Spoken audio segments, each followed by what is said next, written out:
एक संत का देशद्रोह का सच, मेजर साहब के मुखारविंद से ये सच्चाई बयां करने से रुकती नहीं। मैं सेना पुलिस से सूबेदार मेजर के पद से रिटायर हूँ।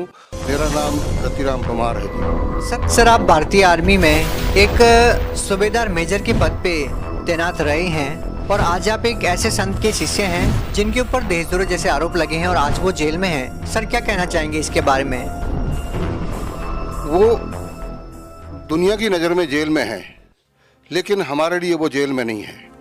उनका जो ज्ञान हमें मिला है वो इतना अद्भुत ज्ञान है कि हमने ज़िंदगी में जितने ग्रंथ पढ़े जरूर, लेकिन हमने उस पर कभी अमल नहीं सोचा, किया नहीं। लेकिन जब इन्होंने हमको समझाया तो हमारी पूरी आंखें खुल गई। यथार्थ ज्ञान जो बताया उसका हमें अद्भुत लाभ हुआ, अद्भुत फायदे हो रहे हैं।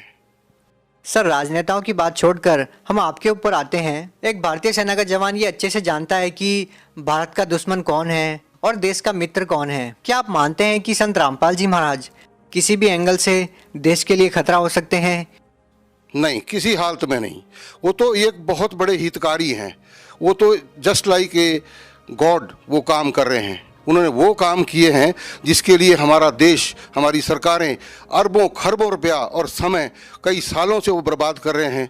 कि जैसे एक सबसे बड़ी बात है दहेज प्रथा, जिसमें कितनी जिंदगियां बर्बाद होती है, सरकार कितना पैसा लगाती है, उसका कोई भी फायदा नहीं हो रहा है। और इनके नाम लेने से, इनके साथ जुड़ने से इतने अद्भुत लाभ हुए हैं कि बिना 5 नए पैसे के भी वहाँ शादियाँ हो रही है और शादियाँ बिल्कुल सफल रही है और बहुत अच्छी जोड़ियाँ सफल हो रही हैं। सर देशद्रोह की परिभाषा आपसे बेहतर कौन जान सकता है? सर क्या कहना चाहेंगे संत रामपाल जी महाराज के बारे में जो उनके ऊपर देशद्रोह का आरोप लगा है? क्या वो देशद्रोही हो सकते हैं? मतलब ही नहीं बनता जी। ये तो ये सर इसके पीछे क्या कारण हो सकता है? ये इसलिए कि उन्होंने सच्चाई जो हमारे धर्म ग्रंथों के अंदर जो ज्ञान है वो क्या है सही मायने में हर जन जन तक पहुंचाया है और पहुंचाने की कोशिश की है। अब ये जो है जो हमारे दूसरे धर्म के ठेकेदार हैं, अब उनकी वो दुकानें बंद हो रही थी, इसलिए उन्होंने ये इनके ऊपर प्रपंच रचा है। उसमें सरकारें भी शामिल हैं। अगर सरकार इसमें शामिल ना होती तो आज तक वो मतलब ही नहीं होता कि वो जेल में होते या जेल में उनको बंद किया होता। ये तो उनकी सोची समझी साजिश है कि इनको किसी तरह इनको मुंह बंद किया जाए, लेकिन ये बंद होने वाला नहीं है। सच्चाई कभी छुप नहीं सकती, वो तो सामने आएगी और आ रही है। मेजर साहब आपसे एक और बात जानना चाहेंगे कि संत रामपाल जी महाराज जी से नाम दीक्षा लेने से पहले आप क्या भक्ति साधना करते थे? सेना में रह करके ज़्यादातर हमारे एक तो पहाड़ी इलाके में यहाँ पर माता दुर्गा की पूजा करते हैं। गाहे बगाहे बीच में कभी, वैसे तो एक सैनिक के नाते जहाँ भी कहीं झंडा देखा, जहाँ कहीं मंदिर, चर्च, गुरुद्वारा, चाहे कोई मस्जिद हो, सब में हम मस्तिष्क नवाते थे और यही हमारी पूजा थी, इसी को हम करते थे। संत रामपाल जी महाराज जी की शरण में एक सैनिक का कैसे आना हुआ? ये एक अद्भुत कहानी है सर। मैं दुकान में बैठा था, कुछ 4-1 बजे का टाइम था शाम को। मेरे पिताजी कबीर साहब के बहुत अच्छे अनुयायी हैं, उनके भक्त हैं। वो अचानक, कभी मैं ज़िंदगी में हमको डांट तक नहीं मारा। उस दिन फ़ोन आया और एकदम डांट करके मुझे बोला, क्या यार ये केबल हमारी बंद हो गई और मैं धार्मिक वो सुनना है। तो कुछ ऐसे लहजे में बोला कि मुझे भी अंदर से मुझे भी गुस्सा आ गया कि मुझे ही क्यों ऐसा बोला है। फिर मन में सोचा कि मैं बड़ा ही बड़ा हूँ, मेरे को बोलेंगे और किसको बोलेंगे। मगर मेरे अंदर से जो मेरे अंदर भी आग भड़क गई। तो मैंने क्या किया कि ठीक है बोल करके, और जो केबल वाला था मैंने सारी कसर उसके ऊपर निकाल दी। इतना गुस्से में बोला और 2 मिनट में उसे ठीक करके फटाफट मेरे पास दौड़ के आया। अंकल जी आप इतना गुस्से कभी हुए नहीं। मैं भी पछताया कि मैंने वाकई इसको गलत बोल दिया। खैर जो हुआ, फिर पिताजी को भी महसूस हुआ। उन्होंने दोबारा मुझे फ़ोन किया कि यार ऐसी बात थी, मैं धार्मिक प्रवचन आते हैं और उसके थोड़ा मतलब मुझे एक किस्म से मस्का लगाने लगे वो। तो मैं समझ गया कि कोई बात नहीं, लेकिन मेरे को गुस्सा उस बात का बड़ा भारी था। तो खैर, मगर एक बात जो उन्होंने बोली वो मेरा रास्ता ही बदली कर दिया जीवन का। कि उन्होंने ये बताया कि देखना यार, शाम को एक सत्संग आता है 7:40 पर, उस टाइम साधना चैनल पर आता था, कि उस पर देखना है कोई कबीर साहब की बड़ी अच्छी भाषा बोलता है। और वो संत बोला बड़ी अच्छी बोलता है, उसको देखना आपने। परमात्मा ने रजा करनी थी, इस पापी को रास्ते पर लाना था। वो टाइम मुझे याद रहा। और मैंने जैसे वो 7:40 पर लगाया तो मैंने देखा ये कौन से संत है भाई। हालांकि मैं सेना में रहते हुए सभी के साथ काम किया तो मुझे हरियाणा की भाषा का भी मालूम था, सबका ज्ञान था। तो मैं बोला ये तो हरियाणा के हैं, लेकिन जिस टाइम वो बता रहे थे तो मेरी एकदम मुझे हिट सा हुआ कि ये ज्ञान तो हमने आज दिन तक कभी हमें बताया ही नहीं किसी ने, और जो हमने भी देखा लेकिन कभी गौर नहीं किया। मतलब उसमें मुझे रुचि पड़ी।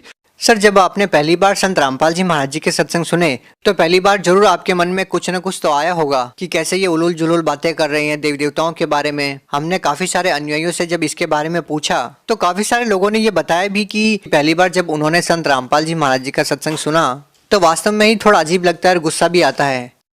नहीं, अजीब तो लगा लेकिन गुस्सा नहीं आया। ये परमात्मा की रजा समझिए आप, मुझे कोई गुस्सा नहीं आया। हाँ, इतना जरूर हुआ कि मेरा एक रूटीन बना। अब मैं क्या बोलूँ, मुझे बताते हुए शर्म आती है कि 7:40 पर वो चैनल शुरू होना, मैंने पक्का लगाना, डेली देखना दुकान में। और मैं क्या बताऊँ, मुझे बड़ी शर्म आती है बोलते हुए कि उसी टाइम पर मैं शराब पी शुरू कर देता था। और वो मेरा ये रूटीन मुझे मालूम नहीं कि वो शायद 1 साल चला या कितना चला, लेकिन मैंने एक भी मिस नहीं की वो सत्संग। और वो मेरा था 1 घंटे में, जब वो ख़त्म मेरा भी बंद इधर से प्रोग्राम। तो ऐसे ही एक किस्म, आपको पता है शराबी कैसा होता है। लेकिन दिल में एक लहर ऐसी उठती गई और अंत में ऐसा अटैक हुआ मेरे ऊपर कि एक दिन मेरे मन में आया, बस इनफ, नहीं तो अब ख़त्म है तेरा काम। ऐसी अंदर से लहर उठी। मैंने उसी टाइम रात को, पता नहीं कितनी पिरक थी मुझे मालूम नहीं, लेकिन जब सुबह मैं सोया रहता था, सुबह मैं सबसे पहले उठ करके बैठ गया और जैसे पिताजी सामने आए, मैंने सीधा उनसे जब पूछा, पहला शब्द यही था, मैं कहा पिताजी आप नीचे बरवाला कब जाएंगे। तो मुझे ऐसे लगा कि मेरे मुंह से मुझे इतनी बदबू लगी, अरे बाप रे बाप, मैंने शराब इतनी बुरी तरह, उससे पहले कभी मेरे को बदबू नहीं आई, उस दिन लगी। बोला, मेरी तरफ देखा पिताजी ने, बोला अभी 10-15 दिन में जाएंगे। मैं कहा ठीक है जी, मैं भी जाऊंगा। भक्त में मेरी मिसेज भी आकर के खड़ी हो गई, तो मैंने बोला जी आपने भी चलना है। तो उसको एक बार मेरे जब फौज में मैंने फैमिली साथ रखी थी तो अलवर में, राजस्थान में, वहाँ उसको हीट स्ट्रोक हो गया था, तो वो डरती थी गर्मी से, उसके मुंह से निकल गया ना। और मेरे मन में फिर वो भाई परमात्मा, आपके पास तो मैं आना चाहता था विद फैमिली और आपने मुझे रुकावट डाल दी, ये क्या हुआ। चलो आपकी इच्छा है। जब जाने का टाइम हुआ, 1 दिन पहले ही मिसिस को मैंने बोला भी जो सामान थोड़ा बहुत डालना डाल दे।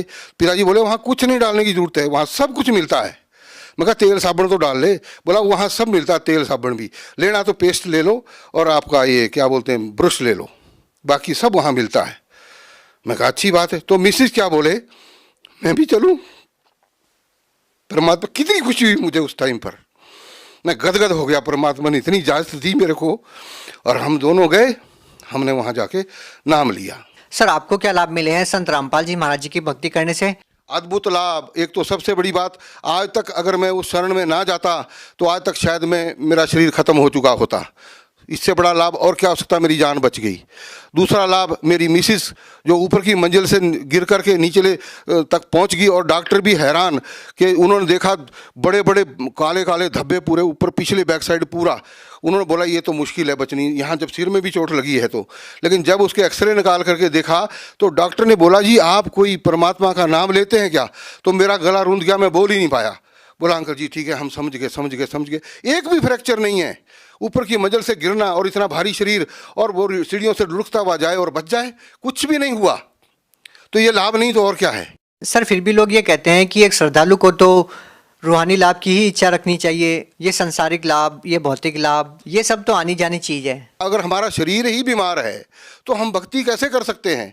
जिसको तकलीफ है वो भक्ति कैसे कर सकता है। तो जब शरीर ठीक होगा तो भक्ति भी सही होगी, और भक्ति अगर शरीर तभी ठीक होगा जब हमने सही नाम लिया होगा। और जो ऐसा बोलते हैं कि भाई आपको शारीरिक सुख तो नहीं मिलेगा, शारीरिक लाभ नहीं मिलेगा इसका, तो वो तो ढोंगी है। वो बोलते तुम्हारे पिछले कर्म तो भाई भुगतने पड़ेंगे। अरे भुगतने पड़ेंगे तो भक्ति किस लिए करनी है। वो तो हमने, जब भक्ति हम कर रहे हैं, भक्ति तभी उसका फायदा है, हमें कुछ लाभ होगा और हमें हो रहे हैं लाभ। ये है यथार्थ भक्ति। मेजर साहब, आपसे एक अंतिम सवाल है कि आप एक ऐसे संत के शिष्य हैं जो अभी जेल में हैं और संत रामपाल जी महाराज जी को एक फैसले में उम्र कैद की सजा भी सुना दी गई है। क्या आज भी आप संत रामपाल जी महाराज जी में पूरा विश्वास रखते हैं आप? उससे भी ज़्यादा दृढ़ हुआ, जितना विश्वास पहले था उससे भी ज़्यादा दृढ़ हुआ। हम उसका आपके पास बयान नहीं कर सकते, अगर बयान करने लगेंगे तो सुबह से शाम हो जाएगी। सर ये बात समझ से परे है। जब कभी किसी संत के ऊपर आरोप लगते हैं तो उनके अनुयायी उस संत से कहीं ना कहीं दूरी बना लेते हैं, उनसे दूर हो जाते हैं। लेकिन संत रामपाल जी महाराज के मामले में लाखों लोग अभी भी उनसे जुड़ रहे हैं। सर इसके पीछे क्या कारण हो सकता है? इतनी गहरी आस्था, इतना दृढ़ विश्वास? क्योंकि आप तो सैकड़ों किलोमीटर दूर हिमाचल प्रदेश में रहते हैं और एक हरियाणा के ऐसे संत से आपने नाम दीक्षा ली है जिनके ऊपर इतने सारे आरोप लगे हैं और जेल में है। आरोप लगाने वालों ने लगाए हैं, वो तो एक सोची समझी साजिश है, षड्यंत्र है। लेकिन उनके पास जब कोई ना कोई, इसका मतलब ये है कि उनका जो ज्ञान में कोई ताकत है, उनके जो मंत्र देते हैं उनमें कोई ताकत है, तभी ये लोग इस प्रकार जुड़ रहे हैं। तो थोड़े जुड़ रहे हैं, अभी आप देखते जाइए, जब से वो जेल में गए हैं उससे पहले जितने अनुयायी थे उससे 3 गुना हो गए हैं 4 साल के अंदर अंदर। ये तो देखते जाइए, तो कारवां है, तो बढ़ता रहेगा और भी बढ़ता रहेगा। कि भैया आप देर ना करो, ऐसा मुश्किल से ऐसा संत धरती पर प्रकट हुआ है और ऐसा ज्ञान देता है, आप अपना कल्याण करवाएं और परिवार का भी कल्याण करवाएं। जी बहुत बहुत धन्यवाद। सत साहिब।